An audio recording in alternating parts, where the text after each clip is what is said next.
사도신경으로 우리의 신앙을 주님께 고백드립니다. 나는 전능하신 아버지 하나님 천지의 창조주를 믿습니다. 나는 그의 위라신 아들 우리 주 예수 그리스도를 믿습니다. 그는 성령으로 잉태되어 동정녀 마리아에게서 나시고 본디오 빌라도에게 고난을 받아 십자가에 못 박혀 죽으시고 장사된 지 사흘 만에 죽은 자 가운데서 다시 살아나셨으며 하늘에 오르셔 전능하신 아버지 하나님 우편에 앉아 계시다가 거기로부터 살아있는 자와 죽은 자를 심판하러 오십니다.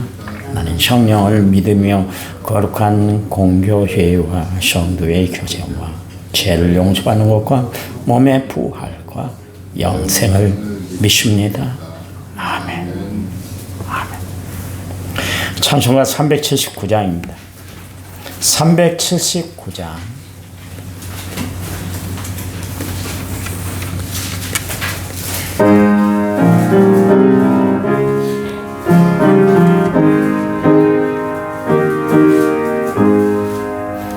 내 갈 길 멀고 밤은 깊은데 빛 대신 저 본향집을 향해 가는 길 비추소서. 내 가는 길 알지 못한 한 걸음씩 늘 인도하소서. 이전에 방탕하게 지낼 때 교만하여 맘대로 고집하던 이제는 사소서. 내 지은 다 기억마시고 주뜻대로 늘 주장하소서. 이전에 나를 인도하신 주 장래에도 내 앞에 험산길령 만날 때 도우소서. 밤 지나고 저 밝은 아침 기쁨으로 내 주를 만나리.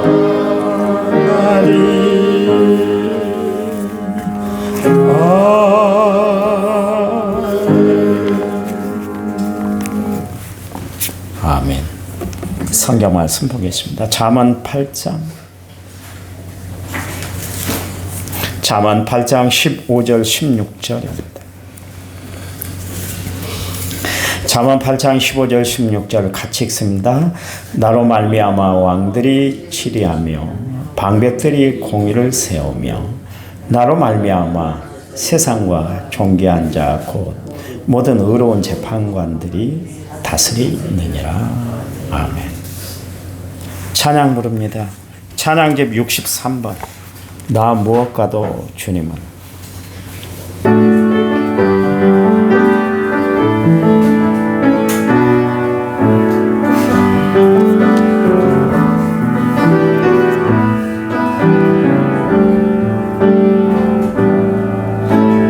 나 무엇과도 주님을 바꾸지 않으리. 다른 어떤 은혜 구하지 않으리. 오직 주님만이 내 삶의 도움이시니 얼굴 보기 원합니다. 주님 사랑해요.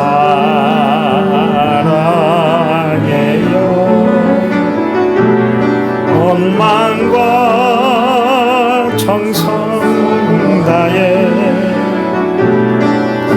하나님의 신실한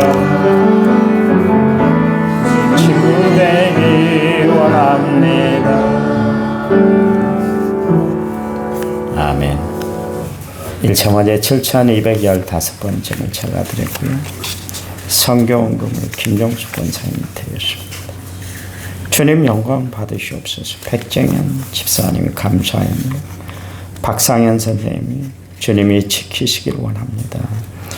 27, 28번째 1,000번째 예물을 드렸습니다. 하나님 감사합니다. 오늘도 주로 하여금 시작하게 하시니 감사합니다.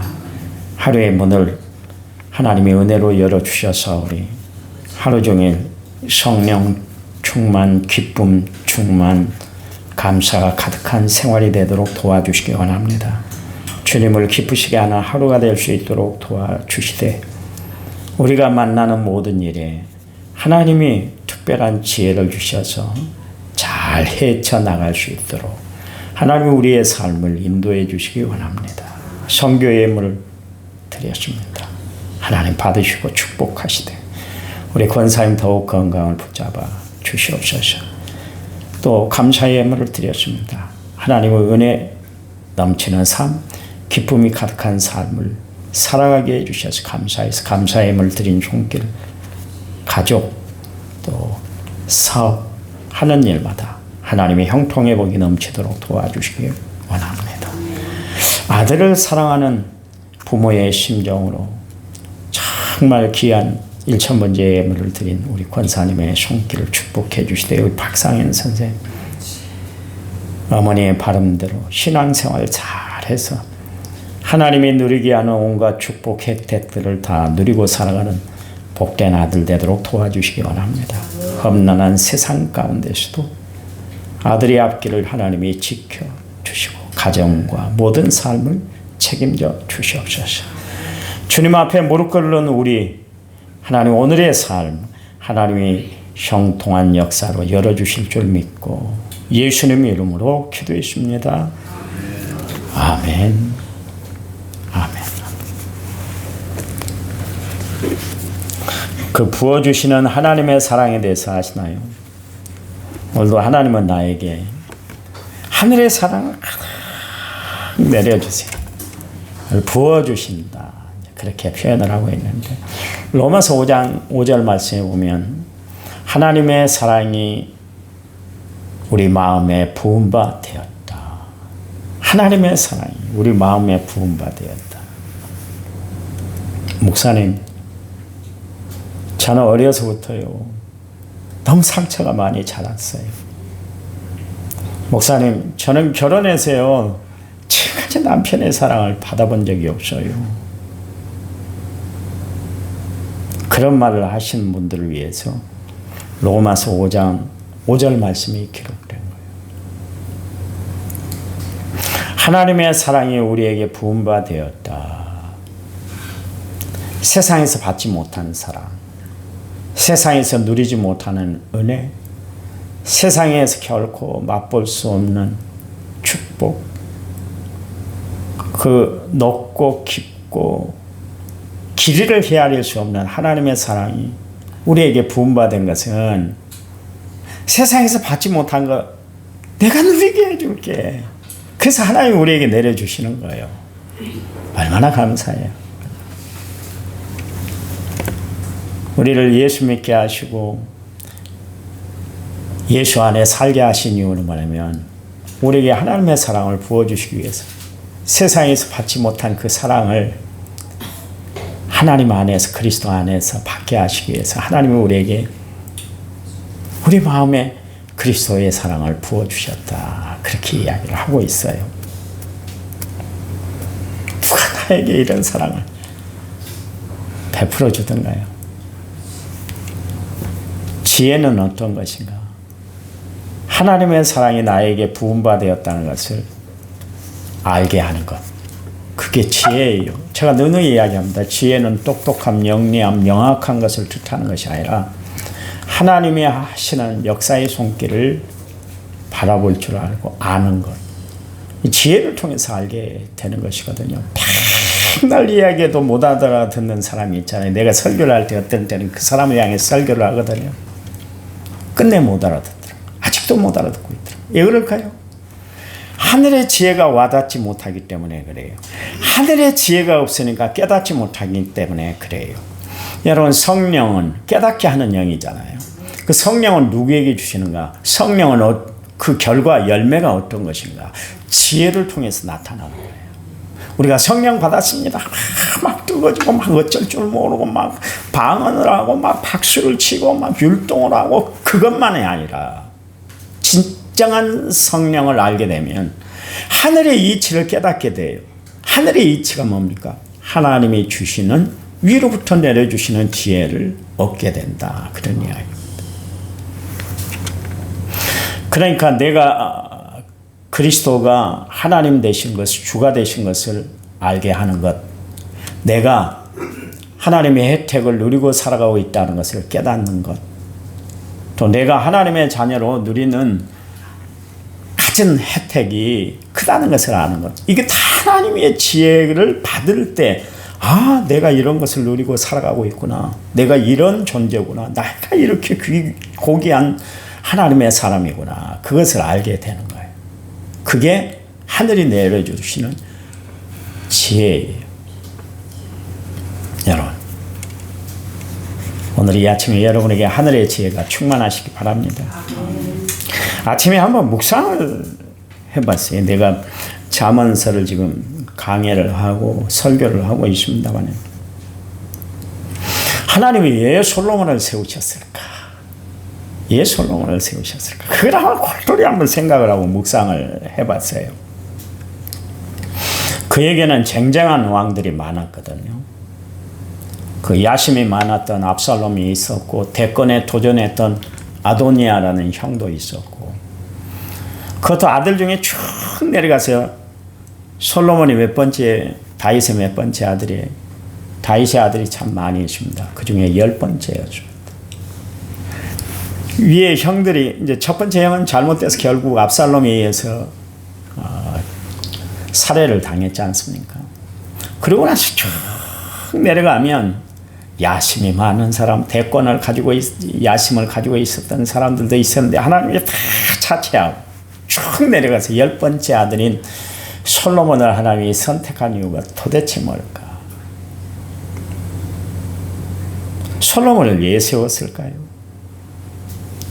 그리고 그를 세우실 때 하나님은 하늘의 지혜로 충만케 주셨잖아요. 하나님이 사용하는 사람은 어떤 사람을 사용하는가? 자신의 위치를 알고 자신을 겸손히 내려놓고 하나님의 지혜를 구하는 사람, 하나님의 지혜를 구한다는 것은 하나님의 도우심을 구하는 사람이에요. 여러분, 우리 인생의 성공은 하나님께 도움을 구할 때 오는 것인 줄 믿으시기 바랍니다. 고린도전서 1장 27절 28절 말씀에 보면, 그러나 하나님께서 세상에 미련한 것들을 택하사 지혜 있는 자들을 부끄럽게 하시고 세상에 약한 것들을 택하사 강한 것들을 부끄럽게 하려 하시며, 하나님께서 세상에 천한 것들과 멸시받는 것들과 없는 것들을 택하사 있는 것들을 폐하려 하시라니. 29절, 이는 아무 육체도 하나님 앞에서 자랑하지 못하게 하려 하십니다. 그러면 30절 말씀에 너희는 하나님으로부터 나와서 그리스도 예수 안에 있는, 예수는 하나님으로부터 나와서 우리에게 지혜와 의로움과 거룩함과 구원함이 되셨으니 기록된 바 자랑하는 자는 주 안에서, 주 앞에서, 주 안에서 자랑하라 함과 같게 하려 합니다. 그래서 하나님이 솔로몬을 선택한 이유는 뭐냐면, 솔로몬이 하나님 앞에 이제 1000번째 예물을 드렸잖아요. 그리고 나서 하나님 앞에 그가 했던 이야기가 뭐냐면, 주님, 저는 작은 아이예요. 자기를 그냥 아이라 그러지 아니하고 갓난아이와 같은 존재다. 작은 아이다. 뭐 행동 하나하나가 자기가 판단하고 결정하고 그럴 어떤 의식이 없는 사람이다. 그런 이야기입니다. 나는 작은 아이예요. 하나님, 나는 출입을 못하는 사람이에요. 나 앞뒤 분간을 못하고 어디가 나갈 길이고 어디가 들어올 길이고 이것마저도 나는 출입도 못하는 그런 사람입니다. 그렇게 겸손하게 무릎을 꿇었어요. 그랬더니 하나님이 그에게 필요한 지혜를 주셨어요. 하나님이 그것을 보셨던 것 같아요. 그 솔로몬의 마음, 연약한 마음을 보셨던 것 같아요. 강한 마음, 그게 아니라 연약한 마음을 보시고 하나님께서 솔로몬을 왕으로, 지혜의 왕으로 세우셨다. 그런 이야기입니다. 여러분, 하나님이 우리에게 지혜로울 것을 원하고 계세요. 성경은 우리가 지혜롭게 살아가기를 원하는 것을 계속 말씀하고 있습니다. 세상은 우리가 터득한 지식을 가지고 그 경험을 가지고 우리가 살아가지만 신앙생활은 하늘의 지혜를 가지고 우리가 신앙생활을 해나가는 것을 알아. 오늘도 하나님 앞에 여김없이 무릎 꿇고 하나님, 세상 지식이 아니라 하나님의 위로부터 내려주시는 지혜로 세상 잘 판단하고 살아가는 하루가 되게 해달라고 기도하시기 바랍니다. 제가 사업하는 사람들을 위해서 늘 기도할 때 그런 기도를 많이 해요. 하나님, 지혜로운 판단을 잘해서 그 판단에 실수가 없게 해달라고. 우리가 실수하는 이유가 뭐냐면 하나님의 판단을 구하지 않고 내 마음대로 결정했을 때 오는 실수예요. 그것 때문에 우리가 실패하기도 합니다. 여러분이 잘 아신 바처럼 여호수아, 하나님이 그를 강하고 담대케 세워 가나안 진군을 하게 했잖아요. 여리고성을 들어갈 때는 어찌할 바를 몰랐어요. 너무 두려웠어요. 자기가 이미 가나안 땅을 정탐하고 왔었기 때문에 그 여리고성에 사는 사람들, 가나안 땅에 사는 사람들의 그 모든 특징을 다 미리 다 알았던, 정보를 입수했던 사람이 여호수아잖아요. 여리고성이 어떻다는 걸 누구보다도 잘 알았잖아요. 여리고성을 들어갈 때 얼마나 기도했겠어요. 하나님, 어떻게 해요? 여리고성을 지나가야 가나안 땅을 들어간다는데 이 여리고성을 어떻게 해야 돼요? 하나님, 위로 그냥 돌아갈까요? 이 성은 무너뜨릴 수 없는 성, 영원히 남겨진 성이 돼야만 합니까? 하나님 앞에 얼마나 몸부림치면서 기도했겠어요. 그랬더니 하나님의 방법을 그에게 허락해 주셨잖아요. 그래서 여리고성을 무너뜨릴 수가 있었지 않습니까? 그 다음에 들어가는 아이성이었는데 작은 성, 그래서 정탐꾼을 보냈더니 한 3,000명 정도 보내면 3,000명 보내면 충분히 무너질 수 있습니다. 그렇게 시퍼보고 그냥 기도하지 않다가 하늘의 지혜를 구하지 않고 결정을 했다가 결국 36명의 전사자가 났습니다. 결국 아이성 전투에 실패하고 말았잖아요. 그 이유가 뭐예요? 하나님께 물었느냐 묻지 않았느냐, 하나님께 도움을 구했느냐 구하지 않았느냐, 하나님 앞에 지혜로운 방법을 구했느냐 구하지 않았느냐. 내가 어떤 집사님이 계속 서울을 간다고 그래서 내가 말렸어요. 왜 그렇게 말을 하는지 모르겠어요. 가지 마시오. 지금 당신 몸도 안 좋으니까 가지 마세요. 지금까지 얻은 게 뭐가 있습니까? 아무것도 없잖아요.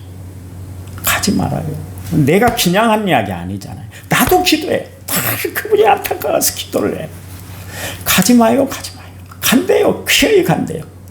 늘 무슨 일을 할 때마다 내가 이야기를 해서 하지 마요. 그거. 하지 말라니까. 그렇게 하면 안 돼. 그런데 기어이 하더라고. 그때마다 실패를 해요. 목사님, 나는 사업을 안 해봤어요. 사업이 어땠다는 걸 몰라요. 경영을 몰라요. 그렇지만 나는 하나님 앞에 늘 물어요. 그러면 목사의 이야기를 조금 들으면 좋을 텐데 안 들어. 내 고집대로 그냥 해버리려고 그래. 실패가 오더라고요. 실패가. 내가 유능하고 내가 능력이 많아서가 판결을 하고 그렇게 말하는 것이 아니라니까. 하나님이 들려주시는 음성이에요. 어쩔 때 내가 여러분들에게 기도하세요. 하나님이 여러분을 찾고 있어요.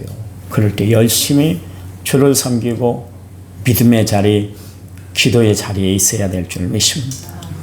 하나님이 주시는 셀렉션이에요. 선택이에요. 선택. 나를 통해서 하나님이 주시는 말씀이 있거든요. 내가 뭔 능력이 있어야 돼. 내 병 하나 당뇨도 치료를 못하고 감당도 못하고 살아가는 연약한 사람은 내가 무슨 능력이 있어서 그런 이야기로 그런 판단을 하겠어요. 하나님이 주시기 때문에 그러는 거예요. 여러분, 하나님의 말씀, 주의 종이 하는 이야기를 정말 지혜로 받아들이고 믿음으로 받아들이고 살아가는 성도들이 되시기 바랍니다. 지혜란 건 뭔가 15절 말씀에 나와 있잖아요. 옳고 그름을 판단할 수 있는 기준을 제시해 주는 것이 지혜예요. 거기 보니까 지혜로운 왕이 돼야 되는데 내가 지혜로웠더니 백성들을 이렇게 관리를 하고 다스리는데 나라가 잘 치리가 되고 공의가 바로 세워지더라. 그런 이야기입니다. 자기가 그것을 알았다. 그런 이야기. 우리는 역사를 통해서 배우잖아요. 지혜로운 왕과 미련한 왕들, 그들이 나라를 다스렸을 때 나라가 어떻게 됐는가 우리가 잘 알지 않습니까? 성경 안에서도 봐보세요. 하나님의 지혜를 구하고 살았던 왕과 하나님의 지혜 없이 자기 마음대로 나라를 다스렸던 사람들의 그 나라의 결말을 우리는 보고 있지 않습니까? 그렇잖아요. 비근한 애로 대통령도 마찬가지입니다. 지혜로운 사람이 다스려야지. 매일 술만 퍼먹고 매일 그런 세상 미련한 곳에 이끌려 살아가는 사람은 나라를 망치게 만들어요. 나라를 망치게 만들어. 폐해가 되게 만들어요. 지혜로워요. 다음에는 어떤 정책을 세워야 될 건가. 미리 세워나가는 사람이 앞장서서 나가는 사람 아닙니까? 목사를 왜 세웠겠어요? 여러분, 교회의 모든 역사는 목사에게 책임이 있는 거예요. 나라의 모든 책임은 대통령에 있습니다. 국민에게 있는 거 아니에요. 대통령에 있어요. 왜냐하면 정권을 위임받아서 모든 정책을 다 진두지휘하기 때문에 여러분 이번에 월드컵에 봐보세요. 경기에 지니까 감독들 다 경기를 다 잘라버리잖아요. 그렇잖아요. 감독이 책임이 있기 때문에 뭐 선수들 능력도 있지만 능력이 되는데도 불구하고 그 능력을 발휘하지 못하게 한 그 감독은 다 잘라지잖아요. 뭐 경기에 지고 이기고가 중요한 것이 아니라 그렇단 말이에요. 마찬가지입니다. 그러니 저는 여러분들이 주일마다 저를 위해서 기도해 주는 것은 더 은혜를 받아요. 내가 이런 혜택을 받을 사람이 아닌데, 내가 이런 혜택을 누릴 사람이 아닌데 불구하고 여러분들이 더 기도할 때마다 저를 빼놓지 않고 기도하잖아요. 그건 너무나 중요한 일이에요. 왜냐하면 내가 지혜로 바로 서야 성도들이 지혜로운 삶을 살아갈 수 있고 은혜 안에 머무는 삶을 살아갈 수가 있기 때문에 그렇습니다. 여러분, 그래요. 오늘 솔로몬이 그것을 느꼈어요. 아, 하나님이 왜 나에게 지혜를 주셨을까? 그 지혜로 나라를 잘 다스리라고. 하나님이 나에게 왜 지혜를 주셨을까요? 그 지혜를 가지고 하나님의 일을 감당하라고 하나님이 여러분에게 지혜를 주신 줄 믿으시기 바랍니다. 오늘도 승리하세요. 오늘 만나는 모든 일 가운데 먼저 기도하고 사람을 만나고, 먼저 기도하고 그 일을 추진해 나가고, 먼저 기도하고 그 작업을 하고, 먼저 기도하고 그 길을 걸어가시기 바랍니다. 하나님 감사합니다. 오늘 하루도 하나님이 저희들에게 지혜로 충만한 하루를 허락해 주시니 감사합니다. 그 옛날 솔로몬을 선택하셔서 그에게 필요한 지혜를 부어주셨던 것처럼 오늘 살아가는 나를 하나님이 선택해 주셔서 지혜로 충만한 하루를 살아갈 수 있도록 하나님 저희들을 붙잡아 주시옵소서. 오늘 여러 가지 일들이 참 많을 것 같은데요. 그 일들 가운데서 하나님의 은혜를 발견하고 하나님 앞에 간증거리가 많아지는 복된 하루가 되도록 하나님이 축복해 주시옵소서. 이제는 길이요 진리요 생명 되신 우리 주 예수 그리스도의 은혜와 하나님 아버지의 지극하신 사랑과 성령님 위로교통은혜 충만한 역사가 오늘 말씀을 받고 하루를 시작하는 모든 성도들 위해 이제부터 영원토록 함께 하시기를 간절히 축원하옵나이다. 아멘. 합심해서 기도합니다.